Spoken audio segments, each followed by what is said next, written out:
il va sortir avec ton problème. Ce problème-là, Jésus l'avait réclamé.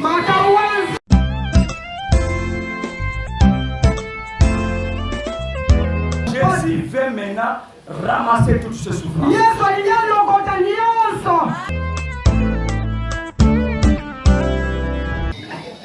Après, tu vas faire ce certificat de DDC. Au début, l'hôpital va faire ce certificat de sortie.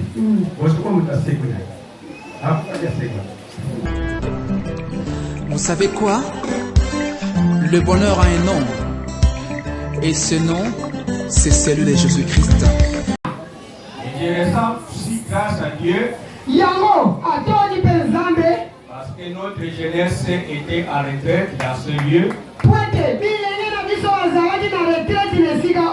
Et le travail a été bien fait. Et Dieu soit bien.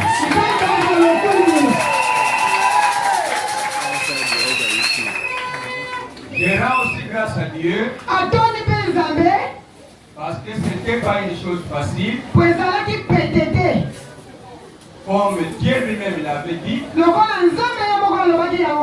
Il n'est pas bon que l'homme soit seul.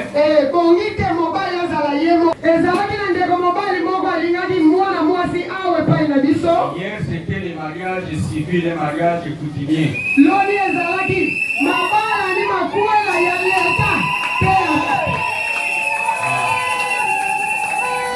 Là, c'est la chorale Les Chemins de Vie que Dieu avait visité.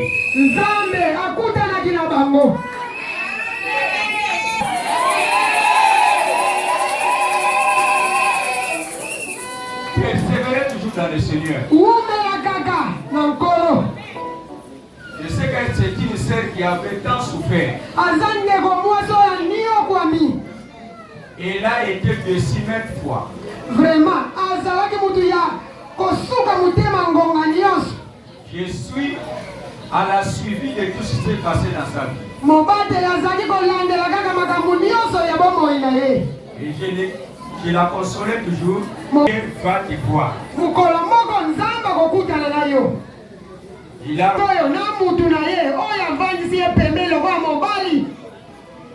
tombé.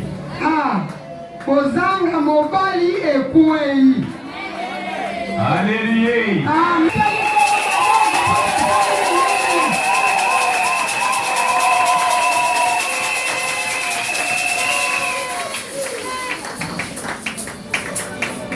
Je voudrais voir quelques réactions des personnes.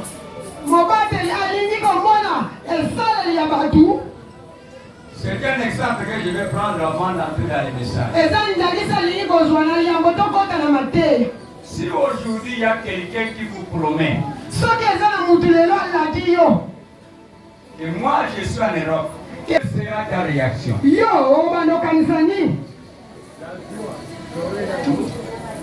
Tu auras quoi? Et quand tu vas te réveiller, tu es toujours à Kifuta. Est-ce que tu vas rejeter la promesse? Tu vas garder toujours la promesse. Maintenant cette personne-là, dis-moi, pour aller à Kinshasa, je n'ai pas de temps parce que j'ai beaucoup à faire.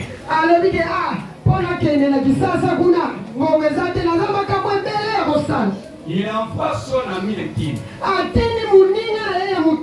Il venait te prendre. Et tu as vu aussi l'ami. Vous venez te prendre. Parce que demain nous allons. Et le matin, la personne est morte. Celle qui devrait t'amener en Europe. Qu'est-ce que tu sentiras dans ton cœur?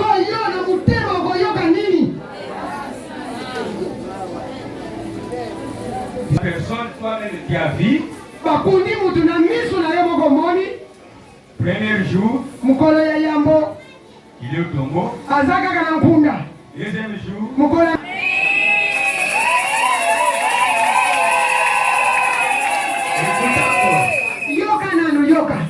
est-ce que parce que cette personne était morte et ressuscitée a rejeté la promesse? Non.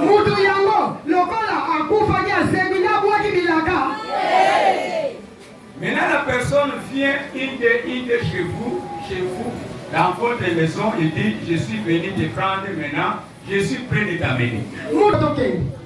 Et tu savais que la personne a été morte et a déjà tiré. Est-ce que tu vas accepter d'aller ensemble avec cette personne?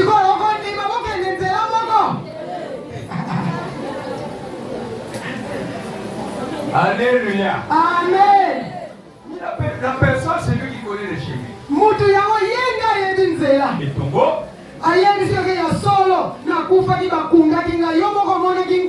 Comme je n'ai pas réalisé la mission qui m'avait été confiée,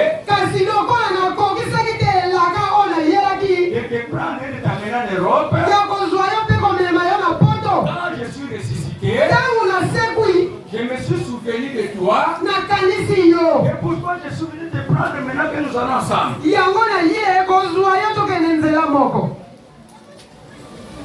Tu vas accepter. Est-ce que tu vas accepter?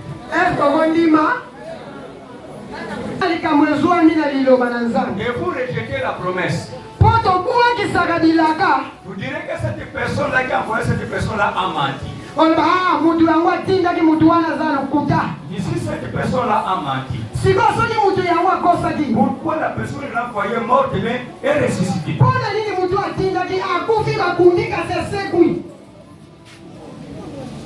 C'est pour qu'il vienne te prendre.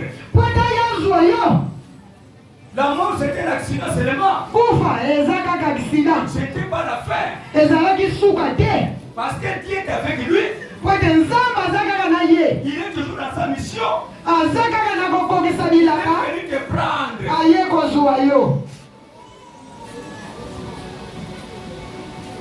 Voilà les combats que nous avons dans la foi. Gardez la promesse de Dieu.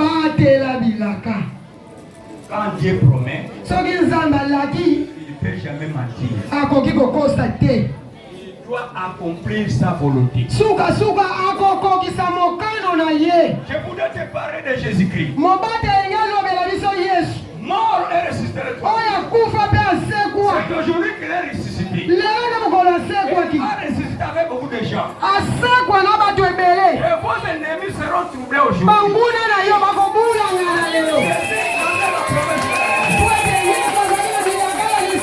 Il est déjà même à ses disciples. C'est la mort. Le troisième jour, il sera ressuscité. Il avait gardé la promesse. La mort l'avait prise. Il avait toujours la promesse. Et la mission accomplie. C'est de prendre. Pour vivre ce que Dieu a dit. Il y a quelqu'un qui me comprend. Il y a quelqu'un qui me comprend. Si Jésus n'était pas ressuscité, moi je suis un aventurier. Toi aussi tu es un aventurier. Je suis en train de te tromper. Mais je ne te trompe pas. Parce que la Bible me dit que Jésus était réellement ressuscité. Réellement ressuscité. Et pourquoi Jésus était ressuscité? Pour veiller au testament. Le testament. Il y a beaucoup de personnes qui ont laissé beaucoup de biens à leurs parents. Mais ils ont été victimes du pillage. Ils étaient victimes de pillage. Peut-être le grand-père ou le grand-père est venu à vivre parce que c'est pour leur frère.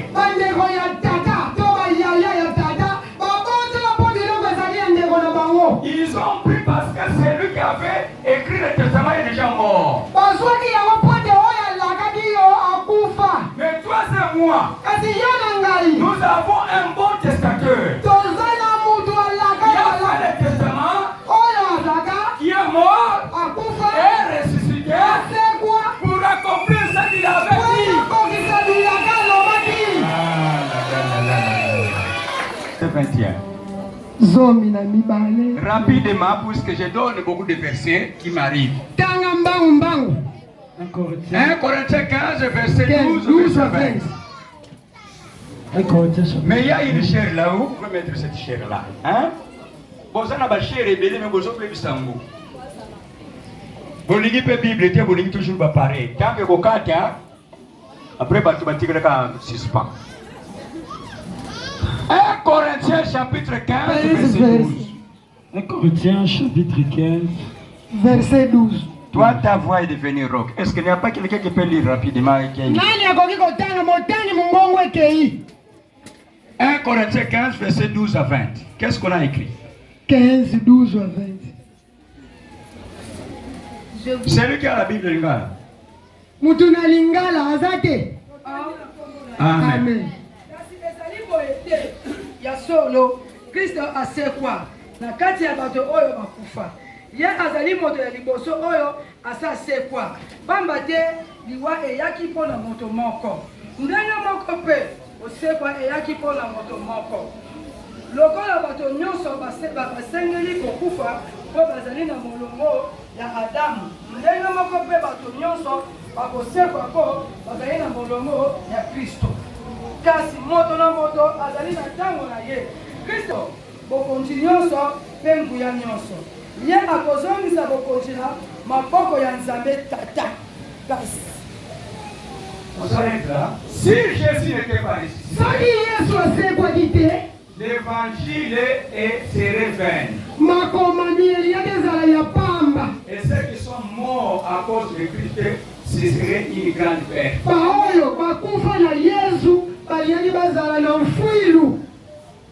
Comme était mon nom. On m'appelait Fouille. Il veut dire perte. Si Jésus n'était pas ressuscité, moi je serais une perte. Mais si aujourd'hui je suis là, si aujourd'hui toi tu es là, c'est parce que Jésus a réellement ressuscité. Et l'évangile devient vrai. C'est une vérité. Selon Romains 1, 29, Romains 1, 16, l'évangile c'est une puissance pour quiconque croit. Si tu crois à l'évangile, tu vivras la puissance de Dieu. Dieu va se manifester en toi. L'eau du Saint-Esprit qui à chacun de nous selon sa propre volonté. Je te dis que réellement Jésus était ressuscité. Il est pris au tombeau. Il est resté au tombeau. Toutes tes maladies. Toutes tes malédictions. Toute ta pauvreté. Toute ta misère. Tout ce qui t'avait, qui faisait mal en toi. Un médicament qui guérit toute maladie. Que ce soit la maladie passée, la maladie présente, la maladie à venir. On trouvait déjà les médicaments. Ces médicaments, c'est Jésus-Christ. Moi, j'ai intitulé la Pâque. J'ai donné comme thème de la Pâque la colonisation divine. Vous savez la colonisation? Les Congolais étaient colonisés par quel pays? C'est la Belgique. Nous sommes une colonie belge. Donc les Belges, ils prétendent être ceux qui ont découvert le Congo.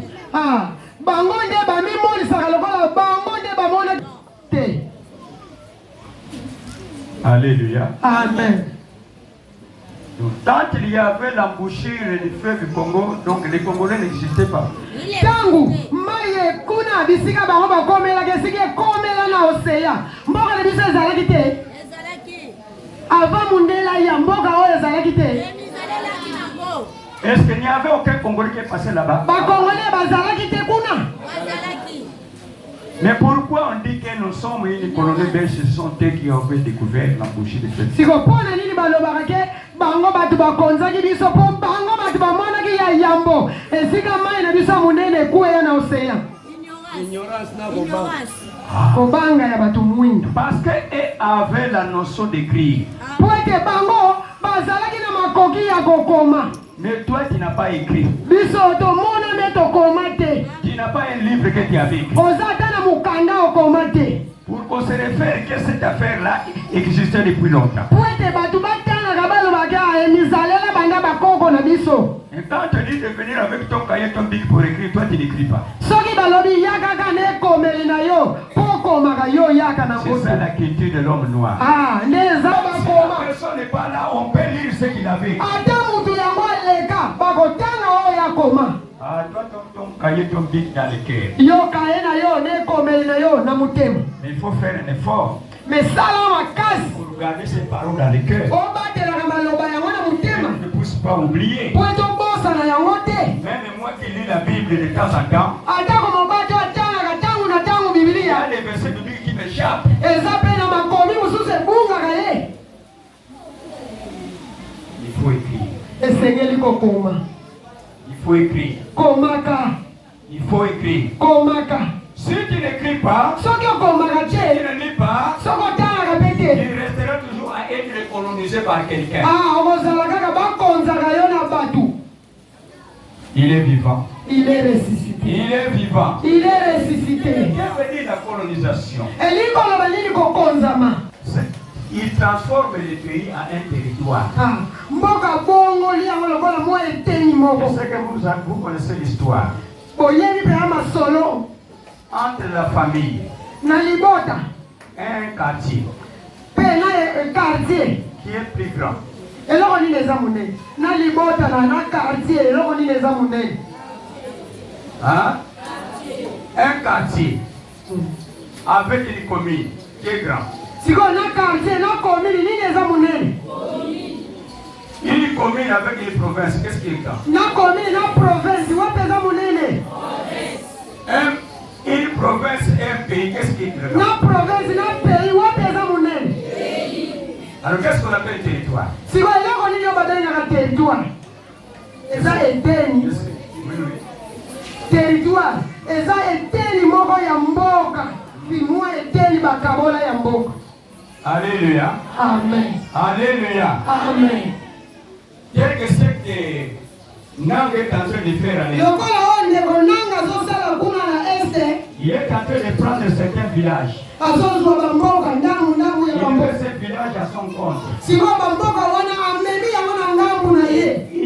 Il gouverne ces villages. Akomi kokonza bamboka wana oyo azwi. Il prélève lui-même les impôts. Kuna azokonza azozwa bambongo ye moko. Là, le président ne peut pas aller. Kuna mokonzi ya mboka akoki kokende Mais c'est te. une partie de la RDC. Mais eza eteni ya RDC. Quelqu'un qui se proclame le chef de ce côté-là. Mutu oyo amibengi mokonzi na ngambu yango. Quelqu'un se proclame le chef de ce côté-là. Mutu moko amibengi mokonzi na ngambu wana. Est-ce que nous ne pouvons pas récupérer ce territoire-là? Sikoyo, eske tokoki te tobotola eteni na biso wana? Nakondima tokobotola. Alléluia. Amen. Alléluia. Amen. Il faut qu'il y ait un chef dynamique qui va Esengeli mokonzi ya nguya. il va avec le soldats chasser ces gens de ce Oyo akoki kokende na basoda abengeli et on bango. récupère les frontières. Mpe azwi ndelo na biso nyonso. La colonisation divine Akokonzama ya bonzambe. Dieu transporte un peuple Nzambe amemaki ekolo. d'un pays à un autre pays Mboka na mboka mosusu. et il en fait une ville. Asali yango ville. Quand je parle de la colonisation divine, Ntango mobati azolobela kokonzama ya mosantu. je ne vois pas seulement Israël, Azomona kaka baisraele te. je vois le monde entier. Azomona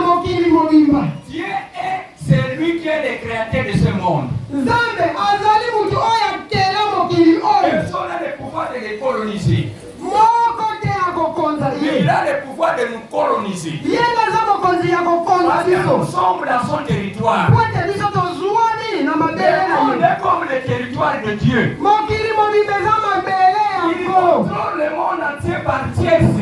Yenge atambulaka mokili Il mobimba a des yango moke. informations par tierce. Na ngonga moke.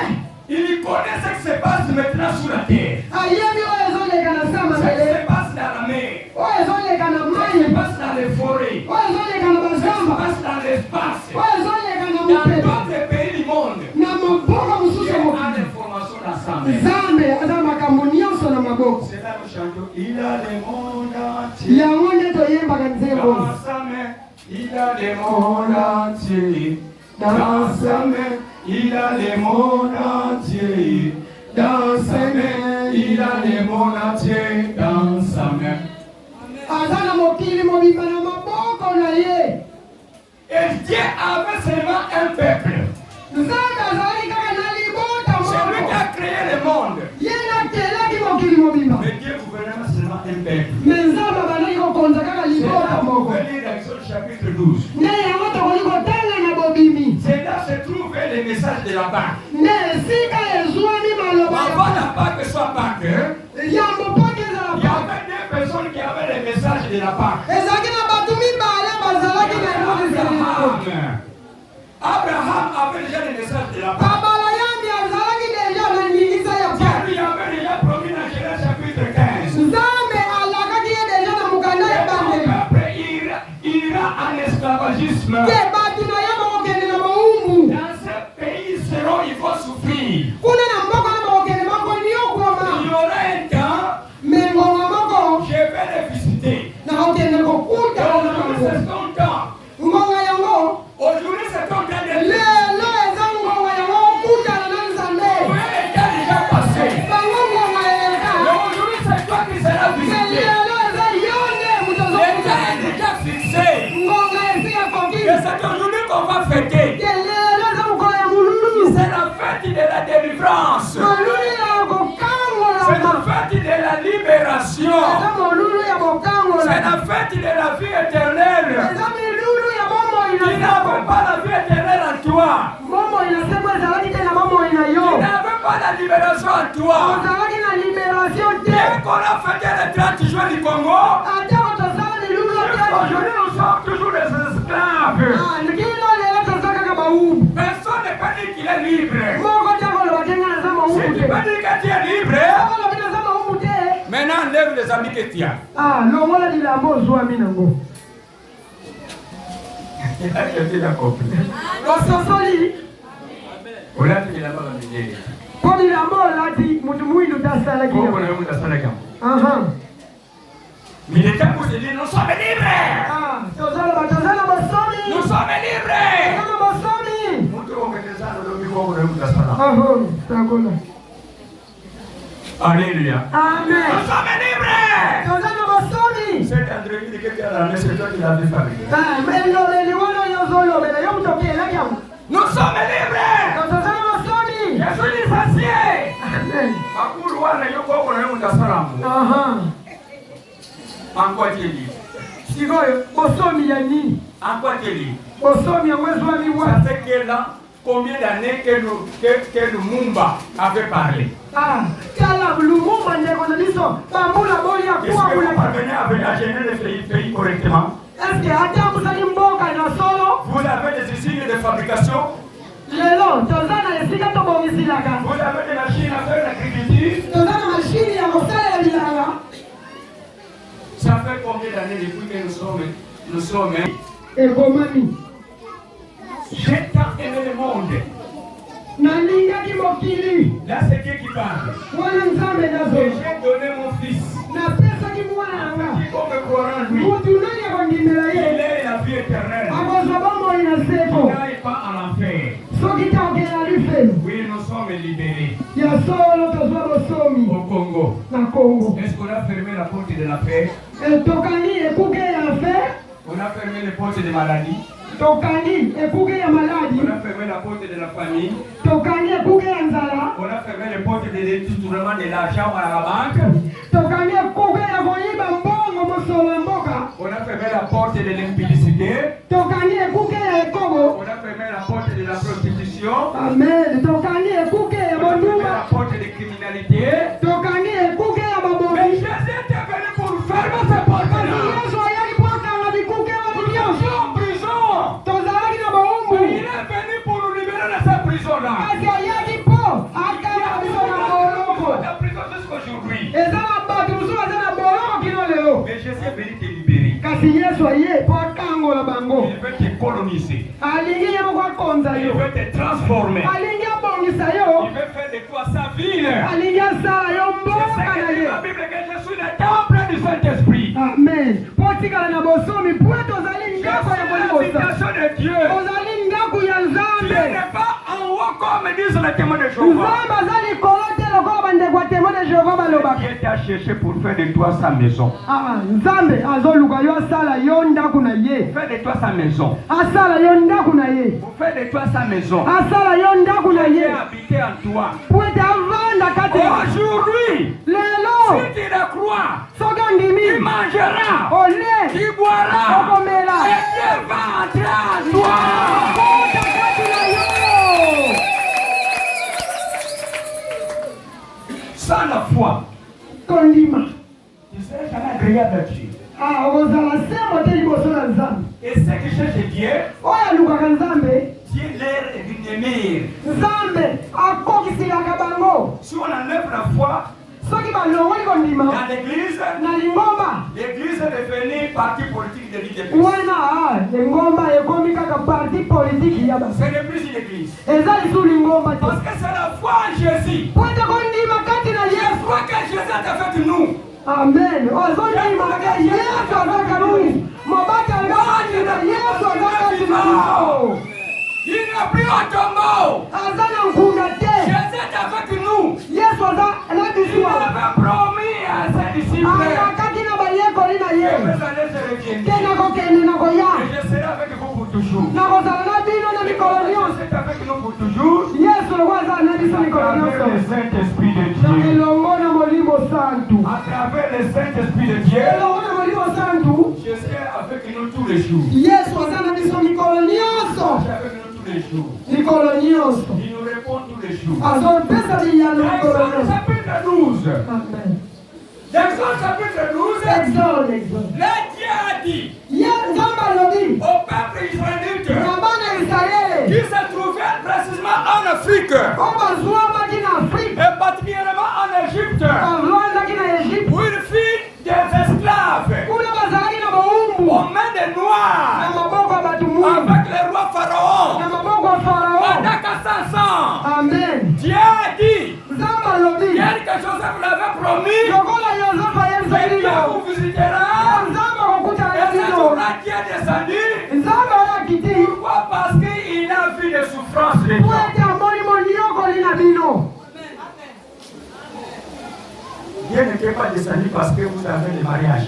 Nzambe akitaki teke mpo mabala ezalaki.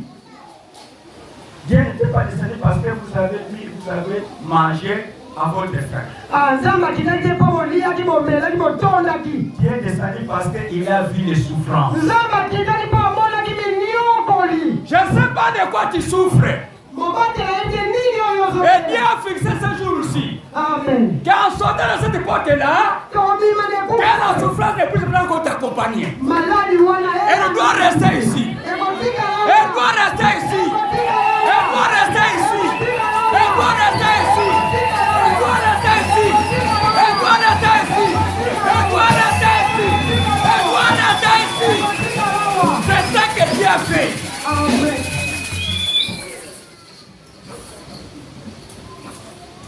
Il y a quelqu'un qui m'entend. Ezala mutu ayoki. Ton problème là, tu ne vas sortir avec ton problème. Makambo na yo wana Ce okobima. problème là, Jésus l'avait réclamé. Makambo wana Jésus a réclamé des problèmes. Il a dit venez tous à moi. Parce que nous sommes fatigués. Fatigués de la souffrance. Fatigués des mensonges. Fatigués des cupidité. Nous sommes toujours en souffrance. Amen. Et Tozala pasi. Jésus veut maintenant ramasser toutes ces souffrances. Yesu alingi alokota nyonso. Il va vous donner les vérités. Akopesa bosomi. C'est ce qu'on appelle la délivrance. Nde yango bazoloba. La délivrance, Il y a délivrance. Délivrance na yo. Il a déjà d'attente. Ozana ngona maboko na yo. Il a déjà d'attente. Ozana ngona déjà na maboko. Il a déjà d'attente. Ozana ngona maboko. Il a déjà d'attente. Ezana maboko na yo. Amen.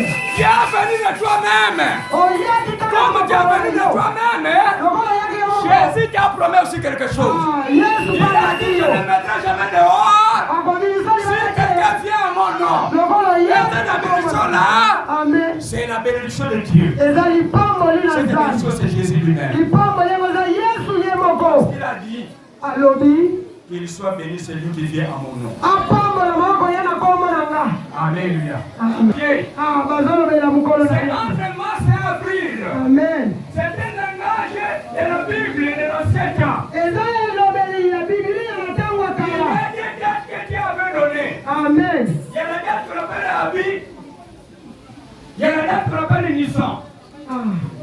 Et les Romains fêtaient Pâques au mois de Nissan.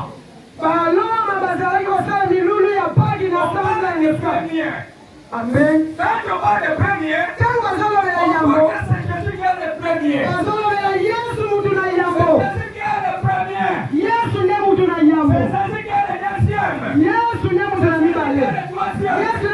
Et il ne change pas. Quand on va dans les rangs de premier, quand on va dans les rangs de milliers, quand on va dans les derniers rangs, il est le même.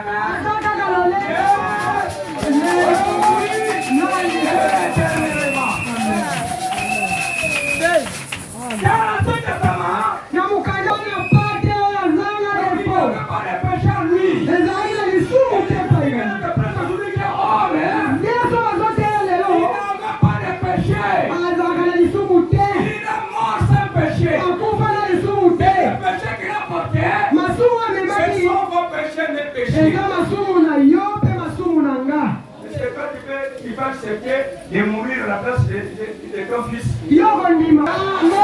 Alléluia. Amen. Et voilà la colonisation divine. Il a offert son fils. Amen. Il a offert son fils unique. Afin de mourir à ta place, à ma place. Parce qu'il n'avait pas de péché. Mais s'il avait de péché, Jésus devait rester au tombeau pour toujours. Jusqu'à ce jour, on devrait l'attendre toujours. Mais comme le péché, et comme la terre, on ne sait que le péché. Le péché, c'est mon ennemi. Si quelqu'un meurt, je ne peux jamais le laisser sortir. Mais maintenant, il a fallu une personne qui n'avait pas le péché. La terre s'étonne. Mais cet homme aussi n'a pas de péché. Je ne saurais le retenir. Je ne saurais le retenir. Cette personne, ce n'est pas mon goût. Cette personne, ce n'est pas mon goût. Cette personne, je vais le rendre comme bien. Et Jésus était allé au séjour des morts.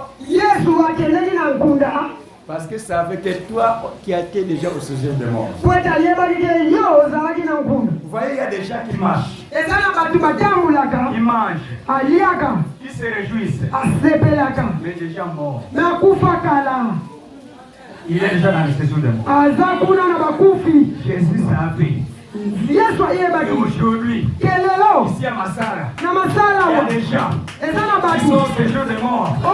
Aujourd'hui, je dois aller et libérer dans le trouble, dans le séjour des morts. Sois libéré! Sois libéré! Toi qui es dans le séjour des morts, aujourd'hui, viens sortir! Viens sortir! Il n'a pas l'esprit de mort. Et maintenant, reçois l'esprit de vie. Alléluia. Jésus te donne maintenant l'esprit de vie. L'esprit de vie. L'esprit de vie. Il te donne l'esprit de vie.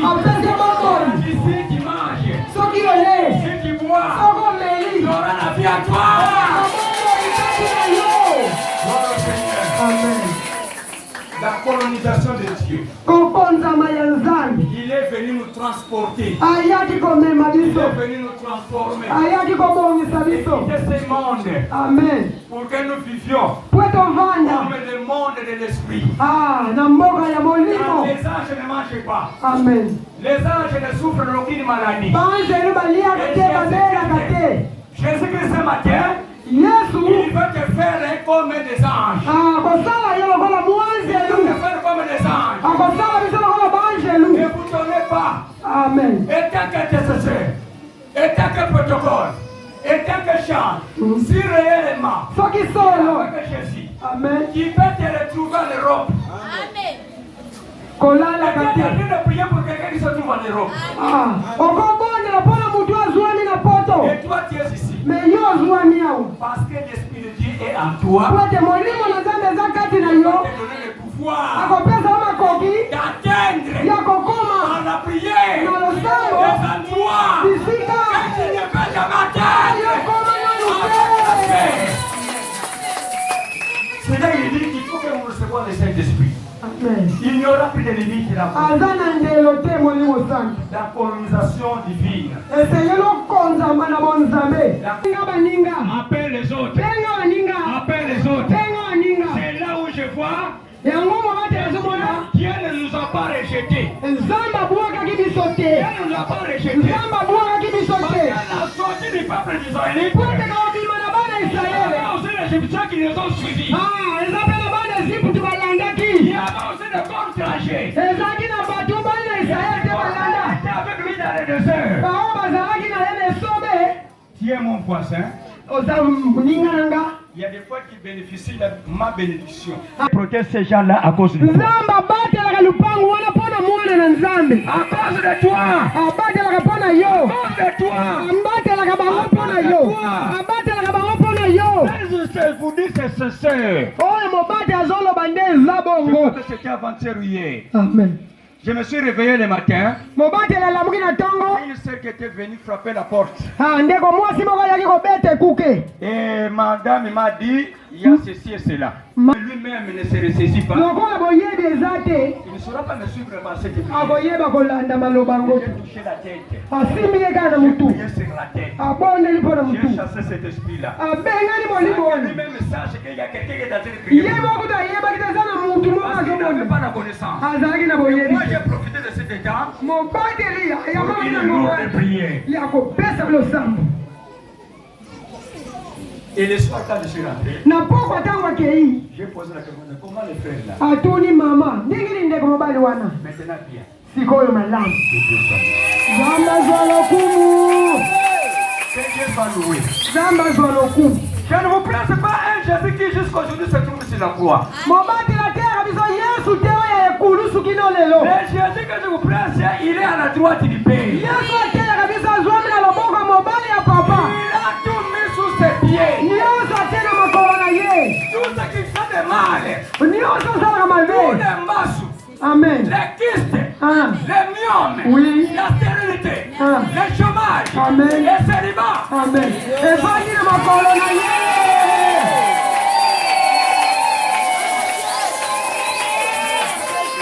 Alléluia. Amen. Alléluia. Amen. Il a déjà donné cette position. Si aloba yango Dans Luc 19, na mokanda ya Luka il a dit vous marchez. alobi tokoniata. On marche sur quelque chose qui est en dessous de tes pieds. Baniataka eloko eza na se ya makolo na yo. Mais il nous a donné les pieds pour marcher sur tout ça. Apesa biso makolo ya koniatela. C'est pourquoi il a dit Yango alobaki. je vous ai donné le pouvoir. Apesaki biso mokonzi. N'aie pas peur.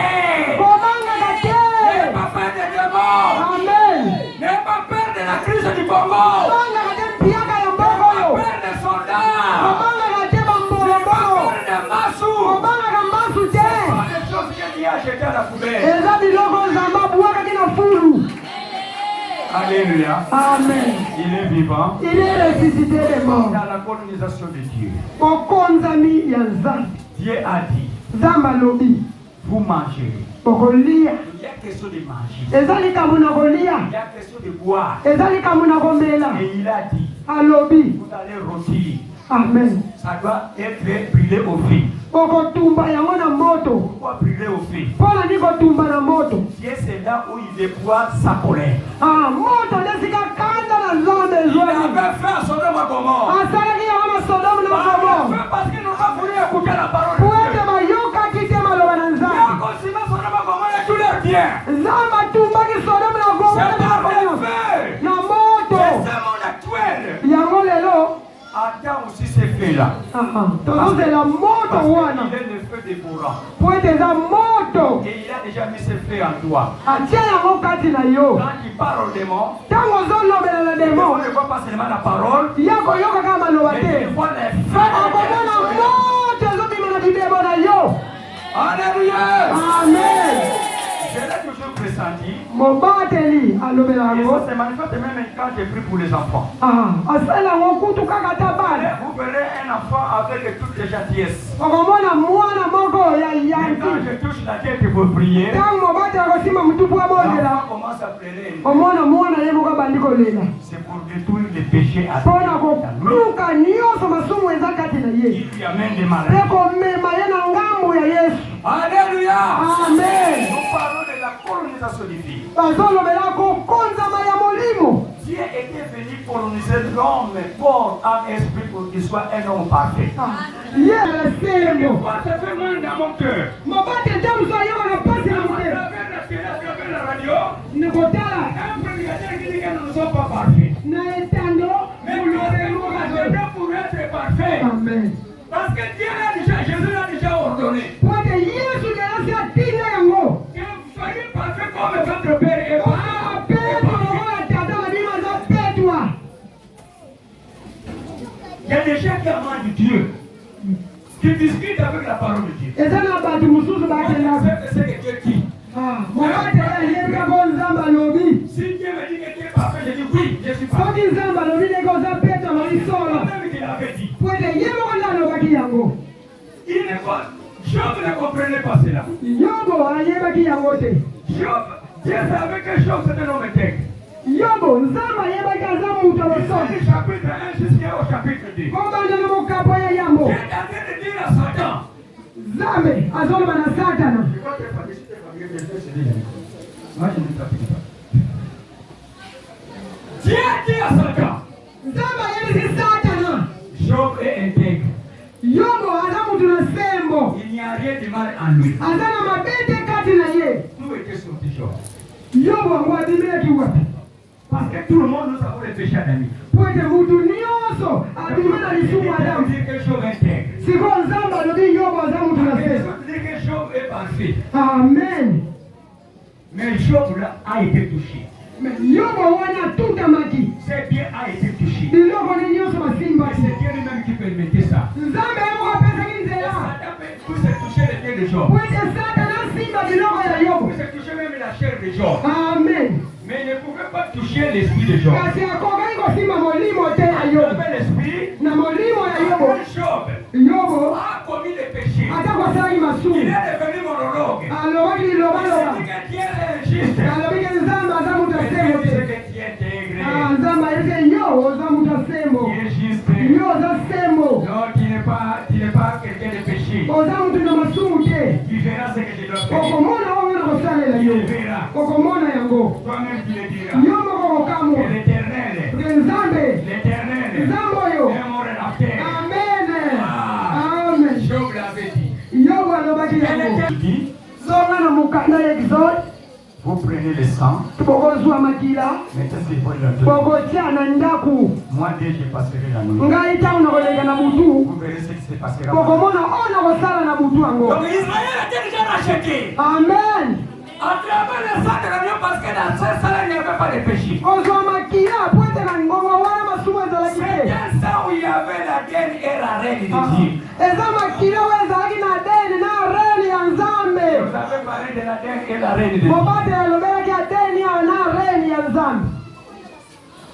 Il y a certaines personnes qui ont oublié tout ça. eza na bato mosusu si babungisi Maintenant, ça revient encore. ezo lisusu ya deni na Le reni. sang de Jésus, amen. il y avait un acide qui détruit toutes sortes de maladies. na makila na yesu ezalaki na sida ezalaki kobebisa Le sang maladi que tu nyonso vas prendre aujourd'hui, oyo tozomela lelo il y a un acide qui va détruire tout ce que du mal qui va raconter à toi. ezalaki na yo. Alléluia. amen. Alléluia. amen. Le temps me manque. Beaucoup de choses à dire, mais le temps est trop court. Nous allons passer à autre chose. C'est des choses que le Saint-Esprit continuera à vous parler. Mais maintenant, nous sommes dans Marc chapitre 14. C'est là que nous allons atterrir. Marc 14, verset 12. Marc 14, 12. Lisez rapidement. Lingala. Marc 14, 12. Marc chapitre 14, verset 12. Le premier jour de pain sans levain. Le premier jour de pain sans levain. Où l'on immolait la Pâque. Les disciples de Jésus lui dirent: où veux-tu que nous allions de préparer la Pâque? Et il envoya deux de ses disciples et leur dit: allez à la ville, vous rencontrerez un homme portant une cruche d'eau. Suivez-les. Quelque part qu'il entre, dites au maître de la maison. Le maître dit: où est le lieu où je mangerai la Pâque avec mes disciples?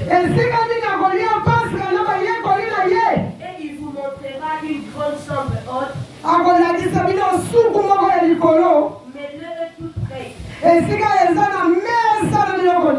C'est là que vous nous préparerez la Pâque. Les disciples partirent, arrivèrent à la ville et trouvèrent les choses comme il le leur avait dit. Et ils préparèrent la Pâque. Le soir étant venu, il arriva avec le 12. Pendant qu'ils étaient à table et qu'ils mangeaient, Jésus dit: je vous l'ai dit en vérité, l'un de vous qui mange avec moi me livrera. Amen. L'un après l'autre, est-ce moi? Il leur dit: c'est l'un des 12 qui met avec la main dans le plat. Le Fils de l'homme s'en va selon ce qui est écrit de qui le Fils de l'homme est livré. Bien vaudrait pour cet homme qu'il ne soit pas né. Jésus prit du pain, il le remplit. Et ensuite une coupe. Et après avoir rendu, donna et ils en burent tous. Et il leur dit: ceci est mon sang, le sang de l'alliance, qui est répandu pour plusieurs. Je vous l'ai dit en vérité, je ne boirai plus jamais du fruit de la vigne, jusqu'au jour où je le boirai nouveau dans le royaume de Dieu. Amen. Acclamons le Seigneur. Gloire à Jésus. Maintenant, nous sommes dans la Pâque selon le Nouveau Testament. Là, c'est la question de manger et de boire. Mais ce que je te conseille, ne sois pas traître. N'allez pas te trahir. Jésus veut entrer en toi. Il veut habiter en toi. Il veut faire de toi son trône. Mais il a mal dans son cœur parce qu'il voit qu'il y a des gens qui vont le trahir.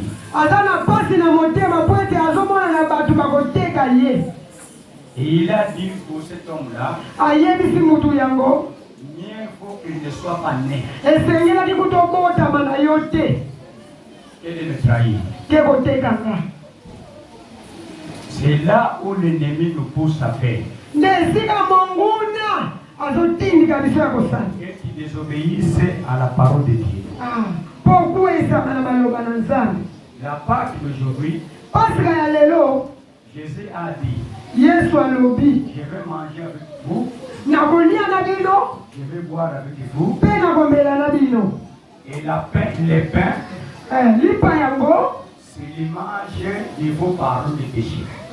eza elilingi ya masumu na bino. Et le sang, Makila c'est l'image de l'alliance que je vais faire avec vous jusqu'au jour de l'éternité. eza boyoka yoko na kosala na bino kino na mokolo na suka. Au ciel. Nde eza yango tokokuta na loli. Au ciel, il n'y aura pas de tomates, Na lola lumande kozala te. il n'y aura pas de piment, Ezala pe na pilipili te. ni de concombre, Ezala pe na bakonkombre ni de te. papier. Ezala pe na bapaipai te. Nous aurons comme nourriture, c'est le pain.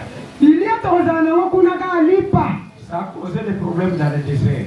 Lipa oyo ememaki ngambu na Jésus esobe. a dit, je mange avec toi aujourd'hui.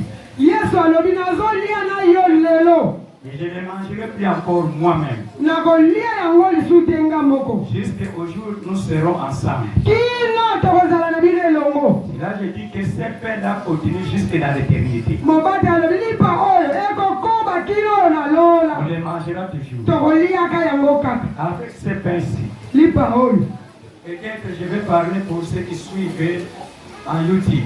Mobati nakoki kolobela bato ya telefone oyo bolandaka na YouTube. Quand je vais prier pour ces pains, Ntango azobondela mpo na lipa. quel qu'il soit dans un pays du dehors, Okozala na mboka ya bapaya. tu peux prendre toi-même les pains, Okozwa yo moko lipa. tu peux prendre toi-même le jus. Yo moko okozwa pe jus. Et la prière que je vais faire, Losambo mobati ya kosala. c'est une prière qui ne va pas exclure personne même qui se trouve dehors.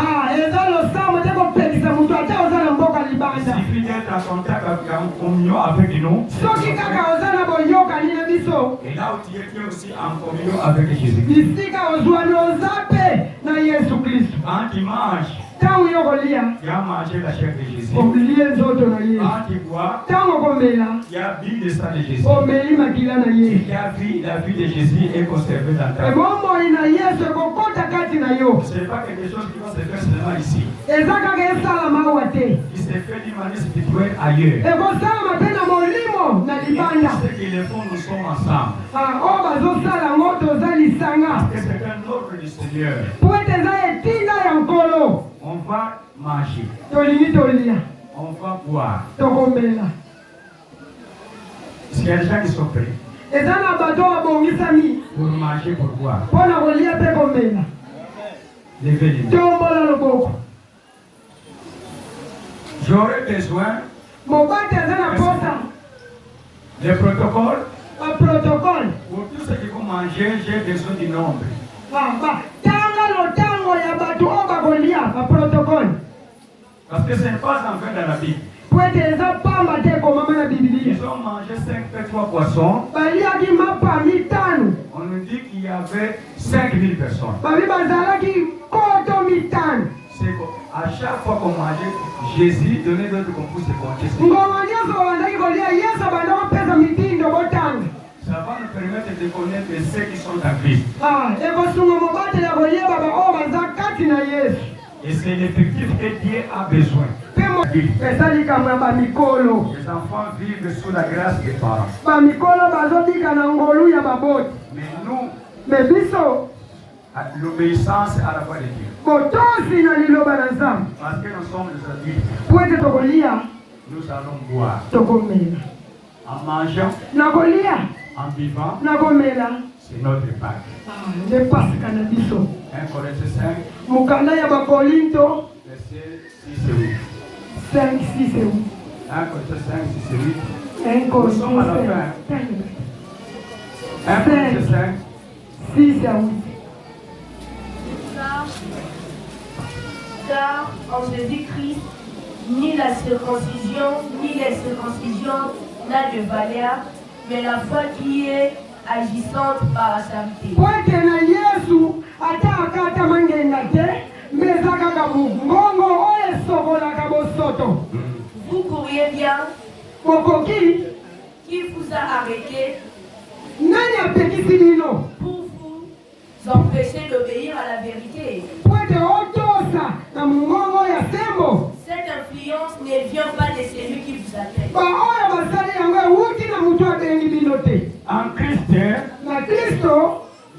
question de circoncision. eza likambo ya kokata ngenga te Pour entrer dans l'alliance avec Dieu. mpona kokota na boyokani na yesu Comme se faisait dans l'Ancien. lokola esalamaki na ntango ya kala Mais c'est Christ qui est la circoncision. kasi yesu nde ekata ngenga mpona biso Quand vous mangez, ntango okolia quand vous vivez, ntango okomela vous annoncez okoloba la mort et la résurrection de Jésus-Christ. kufa mpe lisekwa na yesu kristu C'est pourquoi j'avais commencé mon message par la résurrection. yango wana mobatela abandaki nde ebandeli na lisekwa Lors de la mort de Jésus, ntango yesu akufaki il est mort avec nous, akufaki na biso il est ressuscité avec nous. asekwaki mpe na biso Donc, à un moment, na ngongo oyo nous ne sommes plus ce que nous étions hier. tozali oyo tozalaki te lobi Nous sommes un peuple ressuscité. tokomi bato oyo basekwa Nous sommes un peuple ososoli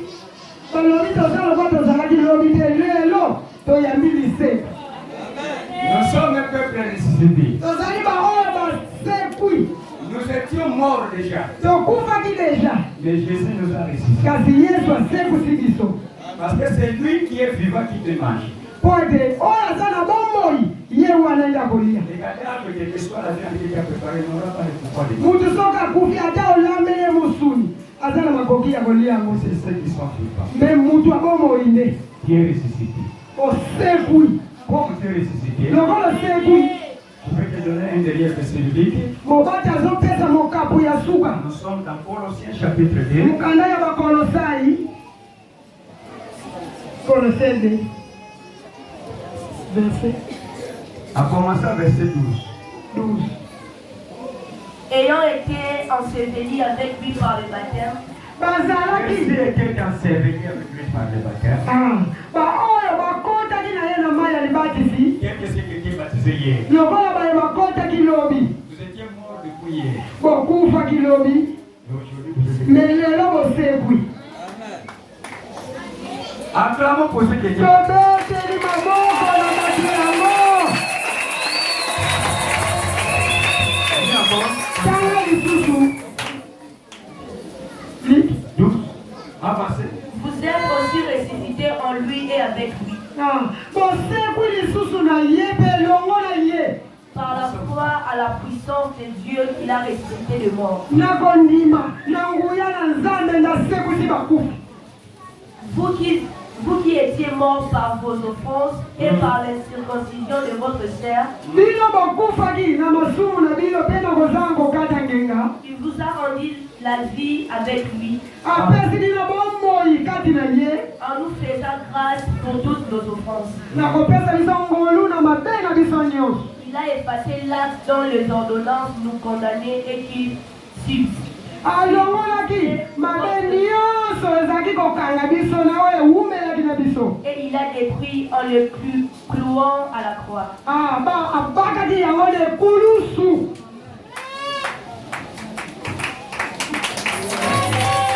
tobeti maboko mpona lisekwa amen Alléluia. amen J'aime beaucoup ce verset biblique. mobateli asepelaka na mokapu oyo Moi, j'étais mort. po ete ye akufaki On a pleuré. bato balela Or, Jésus savait nzoka yesu ayebaki qu'il va me résister de sa ke akosekusa ye na mokolo ya misa Quelle joie. esengo nini boye Oh, il est mort. o akufi Parce qu'il fait beaucoup de péchés. po ete asalaki masumu ebele Ça a besoin de vous donner à coucher. aha Mais mon tango a sécu les sous. lisusu Avant de retour sans embêter. C'est normal à couper. À coucher. C'est quoi mon tango a sécu? asekwi Mais si quelqu'un est ressuscité, soki moto asekwi c'est une question que je pose. eza motuna oyo tozotuna Quel certificat qu'on va lui donner? mokanda nini bakopesa ye soki moto asekwi soki okufi na morte bapesi mokanda sikoyo soki osekwi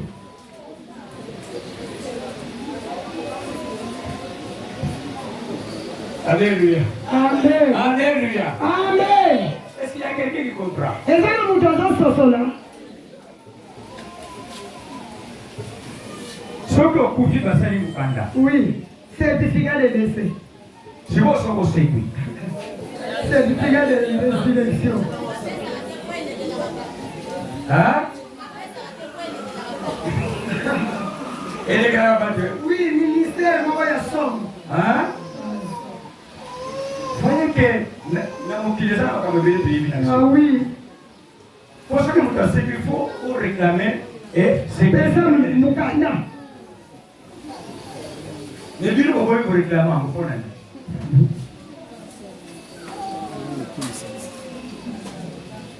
Après, tu vas faire ce certificat de décès. Au début, l'hôpital va faire ce certificat de sortie. Vous savez comment vous avez fait? Après, il y a ce pour les assauts, mon ami, soit battu. Maintenant, il y a aussi qu'on a fait son calendrier. Amen. Amen. Quel certificat qu'on va te donner? Ah, mon bâtiment, le mukanda qui n'a pas payé sa biso. Quelqu'un peut imaginer. Moudou, nani.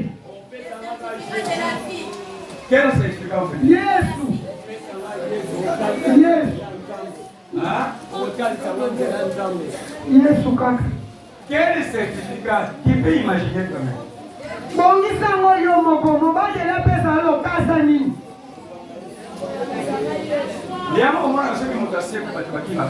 Papa Katimbang. Balobi okufa kyo yesana. Hein? Moto asekwi bolelaki. Hein? Bokundi. Bolelaki.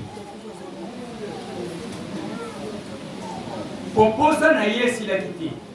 Nzelo bana kuyemba yango wana. Yango. Akufi posa na yo esi la kiti. Sipo ye paso yo bala posa na ba. Ntika na zo. Azo yo. Sipo ya kana cimetière kuna baso bakaka baso na posa na yo zo. Azo ngipe. Yo nitenze kwa yetu la kiti. Kwa nzamba bia nisonga na kama kiti. Sipo kipa iko. Tokili poko mo yesi la kikati na yesi. Sipo kama ndio ba posa na yesi la kiti ko ni ko bani. Ah? Sipo ya zonge wazo kibera ni? Nini Sipo yes azonge. Soki bokutani na yena nzela boyamba. Amen. Azonge pona yo. Amen. Azonge pona yo ko lela kimi. Oui. Mazonge pona yo. Amen. Essa vai bien. Yes azonge pona. Amen. Oraninga. Onimaka na utanga kwa mbona. Yesu azongi pona. Amen. Bongisa. Oraninga. Bongisa. Ndeko zote ma awa kendiko bongisa. Yesu azongi pona. Aliko sala makamati. Mekendeko bongisa. Ok, nous passons à l'administration de la Sainte-Seine. Ils sont ressuscités aujourd'hui. J'aimerais bien Papa Doris. Papa Doris. Tu peux lire les noms de ces gens-ci. Allons par ordre, de 1 jusqu'à 25. Et on va accueillir... Obitumba libota nanga esengi lola Bitumba lotomo nanga